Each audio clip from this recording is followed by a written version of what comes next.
is so fierce. Yeah, I was about to say, the parade that we saw on Wednesday was like nothing I've ever experienced. Neither was that. The feeling under our shoes in this commentary box, which was shaking with this electrical storm. Yeah, it was a tremendous day on Wednesday, it has to be said. The reception the riders got was like nothing I've ever experienced. The parade that took place early that morning in Jakarta from the President's Palace, the riders got to meet the President here of Indonesia and have some breakfast with him before they headed off through the streets. And I spoke about this earlier on in the weekend. There was a real Tour de France sort of vibe to it, with the fans lining the side of the road, with the ability to give high fives and fist bumps to the riders. They put on a great show as well for the fans who came out to watch. We saw Marc Marquez, Pecco Bagnaia, Jack Miller doing burnouts and you know, giving them some real entertainment. And you just got the impression that this was amongst the best experience of some of these people's lives. They really do live and breathe MotoGP in this part of the world. Perhaps only football rivals MotoGP and motorcycle racing as a whole for popularity in this part of the world. They really do get behind it, and it's fitting that MotoGP does race in this part of the world. And yeah, the reception the riders got was incredible. Paul Espargaro spoke, as you mentioned a moment ago, that they felt like rock stars coming through the city centre, and were then essentially mobbed when they got to the nearby Kempinski Hotel where the parade came to a close. It was a memorable start to this week in Indonesia. The welcome we've had from the locals and from the organisers has been absolutely top-notch. As you say, they've put in an enormous amount of work to really bring this circuit up to standard, right the way from the pre-season test. Even in the last month, they've really done a lot of hard work on the infrastructure around here, the roads around the circuit, the grandstands. Even a month ago, this circuit was unrecognisable to what we have now. They really have done a tremendous job as well with the track surface. It's perhaps not the ultimate solution that we want, but it is certainly a step in the right direction. So Aleix Espargaro and Alex Rins, all they can do is play the waiting game and hope for a break in this weather. As we said, those thunderclaps are getting so ferocious. Our commentary box was literally shaking. That's no exaggeration. I'm actually relieved that our dear colleague Amy Reynolds is actually not here.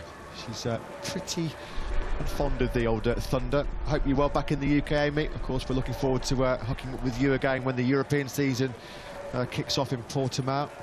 Love to Sam and Freddie, and you will be relieved, I'm sure, watching from home, that you are back home in the UK and not experienced this torrential thunderstorms. To continue to give the latest updates then to the paddock and the pit lane. Fabio Quartararo still just trying to keep himself cool, keep himself relaxed. Will he hopefully get to start from his first pole position since the Catalonia battle in Barcelona last June? Now that here we go then. The pit lane is not going to open until 15:45 local time at the earliest. So the next update we are going to get will be in 25 minutes. So obviously, as you'd expect, the race organisers, the Mandalika organisation, in cooperation with the FIM, with Dorna and IRTA, they are giving ourselves the best possible chance of having this Grand Prix of Indonesia to take place. But the pit lane will not open then now before 15:45 local time. There's going to be constant monitoring, of course, of the weather forecast. We've got the most sophisticated weather prediction systems in place. Let's pop back down to pit lane and talk to Simon Crafar, the first rookie into Q2 this year. A truly brilliant performance in Q1 yesterday by Fabio Di Giannantonio, only beaten by Pecco Bagnaia. When you looked at the list of names that were behind Digia, it was a truly astonishing performance to get himself through into Q2. He was due to start the race from 11th place. Let's hear from the Gresini man down in pit lane with Simon. Fabio, your effort yesterday in qualifying made us all smile. It was pretty impressive considering the amount of time you've had on a MotoGP bike. I'd like to ask you, well, I'd like to hear what that was like, you know, putting that lap together, and what it's like sitting here about to go out in a wet race soon, and you've never ridden in full wet. So tell us about those things. Well, I was so happy about yesterday because from Qatar we did a great step on the setup of the bike, and I was really confident, especially on the front, so I could push really hard on especially in the qualifying for time attack. Honestly, in Q2 I was not, let's say, 100% because I did FP3, FP4, Q1 also in Q2, so I was a bit tired, honestly. For this also I couldn't reply the 31.6 of the Q1. But yeah, it was a great lap, honestly. I was super happy about that. And yeah, I'm here waiting. Honestly, it's a pity that at the moment we cannot race because the conditions are what they are. But I'm just waiting. For sure, before a race, you are always so focused and try to be in the zone. But now everything is a bit lost, you know, because we are just waiting. We don't know what to do. Maybe we go out, maybe we go in, maybe we cannot go. It's a pity. And also, I would like to race in a normal condition, with wet, but normal condition, because I would like to try the MotoGP bike on rain. But at the moment, seems a bit too much, let's say. Fabio, I imagine the team and Ducati have so much experience in the wet, they just put a setting that they tell you will work. Do you have any input on how you want the setting, or you just trust them and go ride it? Well, for sure we start from our base setup of the dry, and we do all the modifyings for the wet. But honestly, I don't have any feedbacks. Also, then said to me, go out and enjoy, because we don't know anything. So also for me, it will be my first time, and yeah, I'm waiting. Fabio, thank you for your time. Good luck this afternoon. Thank you. Thank you. Scenes you didn't expect to see at 3:15 on race day Sunday at the Indonesian Grand Prix. The entire pit lane is giving this lady an audience here. Well, to be honest, let's hope this works. Apparently this is a local rain ritual. Desperate times and all banish that. away these clouds. Let's hope this lady's efforts pay off, because we all want to see a MotoGP race take place here in Indonesia.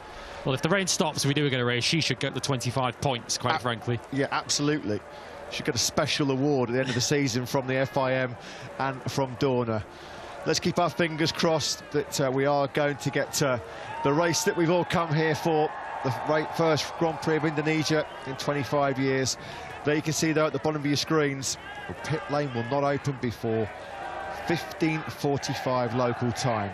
The bigger issue we may have, in addition to the obvious issue, which is the quantity of rain that's falling, is the sunlight. It's due to get dark here around about 6:30, just before 6:30 local time. So we've got around 3 hours to play with before it starts to get dark here, and you just wouldn't be able to race even if it was bone dry. So we are going to get to the stage at some point where that does become a deciding factor. But of course, at the moment, still no reason to panic necessarily too yet. We've still got plenty of time for conditions to hopefully improve. And of course, with Moto3 and Moto2 having already raced earlier today, this is rather different to perhaps a scenario that might be coming into people's heads of Silverstone in 2018. We have only one more race to go. Marc Marquez was hoping to start it. And speaking to our colleagues at DAZN with Spanish TV, he's been speaking that he feels good, a little bit stunned, but he is okay. Of course, we saw Marc Marquez on his feet and, of course, heading to the hospital via the air ambulance, but under his own steam, on his own 2 feet. And we, of course, hope to see Marc Marquez back in action in 2 weeks' time when we return to Tomás de Rio Hondo for the Argentinian Grand Prix, another circuit, much like the race that follows that, the Circuit of the Americas, for the Grand Prix of the Americas, 2 circuits that Marc Marquez has had great success at in the past. Yeah, good to hear. Marc did make his way back to the paddock, and he was able to talk to Spanish TV, as Lewis said. He was stunned.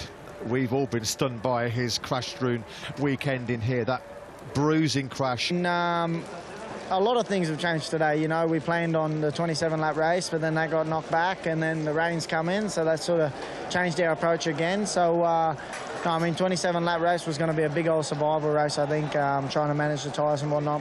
20 laps sort of brought it back into safe range, let's say, where you could be able to push a bit more. Now having wet, you know, this should stop pretty soon, and when it does stop, I'm assuming it's going to pull up pretty quickly.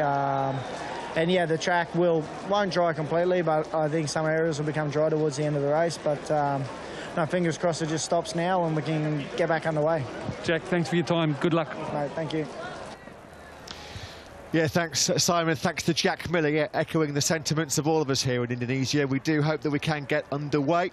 If you are just tuning in, we have a delayed start. Fabio Quartararo is not obviously expecting any action soon. He's got back in his team clothing. Oh, dearie me. Terrible mistake. Was that his ice cream? Oh, dear. That's the first mistake Fabio Quartararo has made all weekend so far. That's a little bit of a red-faced moment for our pole man and our reigning world champion. Now, this lady is doing some sterling work now. She's been out on the grid She is trying to banish away this rain.